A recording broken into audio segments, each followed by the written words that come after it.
Hello, আসসালামু আলাইকুম প্রিয় খামারি ভাইরা। আশা করি সবাই ভালো আছেন, সুস্থ আছেন। তো ভাই, শুরুতে একটা কথা বলতে চাই, আমি কোনো বড় খামারি না, মাঝারি পর্যায়ের একজন মানুষ। নিজের অভিজ্ঞতা থেকে আজ আপনাদের সাথে কিছু বাস্তব কথা শেয়ার করব। আমি নিজেও ভাই ভেবেছিলাম গরুর খামার মানে সহজ হিসাব, খাবার দেবো, দুধ পাবো, বিক্রি করব আর লাভ হবে। কিন্তু আসলে ভাই খামারের হিসাবটা ক্যালকুলেটারে মেলে না, কারণ এখানে অনেক অদৃশ্য খরচ আছে যেগুলো আমরা শুরুতে অনেকেই বুঝতেই পারি না। অনেকেই বলে ভাই খামার করে লাভ হচ্ছে না, কিন্তু ভাই প্রশ্নটা হলো খরচটা আসলে কোথা থেকে বাড়ছে সেটাই কি আমরা কখনো ভেবে দেখছি ভাই? আমি যখন প্রথম গরু কিনেছিলাম তখন এসব তেমন ভাবিনি, মনে হতো দুধ বিক্রি করলে টাকা আসবে, কিন্তু কয়েক মাস পরে এটা বুঝলাম যে টাকা আসে ঠিকই, আবার কোনো না কোনো ভাবে এটা হারিয়ে যায়। আজকের ভিডিওতে আমি আপনাদের সাথে একটা জিনিস শেয়ার করতে চাই যে একটা খামারের খরচ কিভাবে অজান্তে বেড়ে যায় আর লাভ কোথায় গিয়ে আটকে থাকে। প্রথমত হচ্ছে ভাই, খাবার খরচে খামারের সবচেয়ে বড় একটা অংশ চলে যায়। গড়ে একটা দুধের খামারের 65 থেকে 70% খরচ শুধু গরুর খাবারের পেছনে চলে যায়।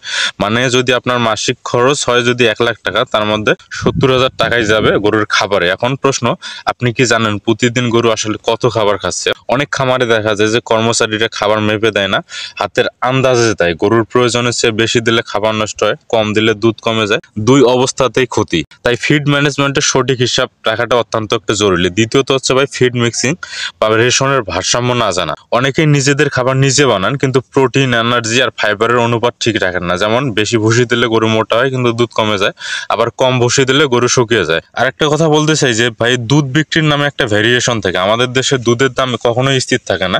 একদিন 70 টাকা, পরের দিন 65 টাকা, আবার কোনো কোনো সময় 55 টাকায় নেমেছে, অথচ খরচ তো কমে না ভাই। অনেকে দুধ সরাসরি কোম্পানিতে দেন, আবার কেউ কেউ স্থানীয় ক্রেতার কাছে বিক্রি করেন বা দোকানে দেন।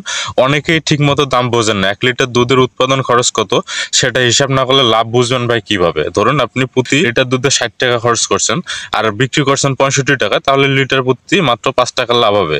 দিনে 20 লিটার দুধ হলে আপনার 100 টাকা লাভ হবে। কিন্তু যদি কর্মচারী বেতন, বিদ্যুৎ বিল বা ওষুধের খরচ যোগ করেন, তাহলে বুঝবেন আসলে লাভ নয়, ক্ষতি হচ্ছে। আর একটা জিনিস মাথায় রাখতে হবে ভাই, খামারের লোকাল ম্যানেজমেন্ট কস্টটা, যেমন প্রতিদিন কর্মচারীর খাবার, খামারের টুলসের ক্ষতি, বালতি, পাইপ, তারপর হচ্ছে দুধ মাপার ক্যান, ছোট ছোট যে জিনিসগুলো, এইসব খরচ বছরে অনেক বেড়ে যায়।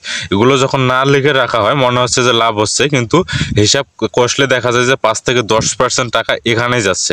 তাহলে এগুলো সমাধান হচ্ছে ভাই, বাস্তবভাবে বললে খামারে লাভ করতে হলে প্রথমেই জানতে হবে খরচ কোথা থেকে বাড়ছে, সেটা বুঝতে হবে। প্রতিদিনের খাবার, খরচের হিসাব, কোন গরু বেশি দিচ্ছে, কোনটা কম দিচ্ছে, কোনটা বেশি খাচ্ছে, এগুলো যদি আপনি হিসাব রাখেন বা মাথায় রাখেন, তাহলে খামারের উৎপাদন ক্ষমতা আপনি বুঝতে পারবেন।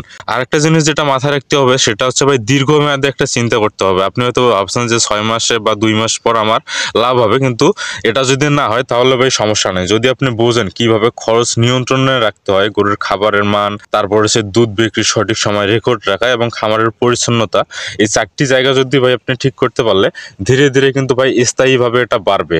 সবশেষে একটা কথাই বলতে চাই ভাই, গরুর খামার লাভজনক একটা ব্যবসা, কিন্তু এটা দ্রুত ধনী হওয়ার রাস্তা নয়। প্রতিদিন ছোট ছোট খরচের হিসাব রাখাই আসল সফলতার রহস্য। অনেকে বড় বড় গরু এনে ভাবেন লাভ বাড়বে, কিন্তু আসলে লাভ আসে হিসাব থেকে, হুজুগ থেকে না ভাই। তাই আপনারা যারা খামার করেন, আমার কথাগুলো যদি ভাই আপনাদের ভালো লাগে, আপনারা অবশ্যই কথাগুলো একটু মাথায় নেবেন বা ভাববেন। আর যদি মনে হয় যে না, ভুল বলছি, তাহলে অবশ্যই কমেন্ট বক্স আপনাদের জন্য খোলা আছে, আপনারা কমেন্ট করতে পারেন। আমার ভিডিওগুলো যদি আপনাদের ভালো লাগে, আপনারা অবশ্যই লাইক, কমেন্ট, শেয়ার করে জানাবেন। সবাই ভালো থাকবেন, সুস্থ থাকবেন। দেখা হবে আগামী ভিডিওতে নতুন কোনো জিনিস নিয়ে। সে পর্যন্ত আল্লাহ হাফেজ।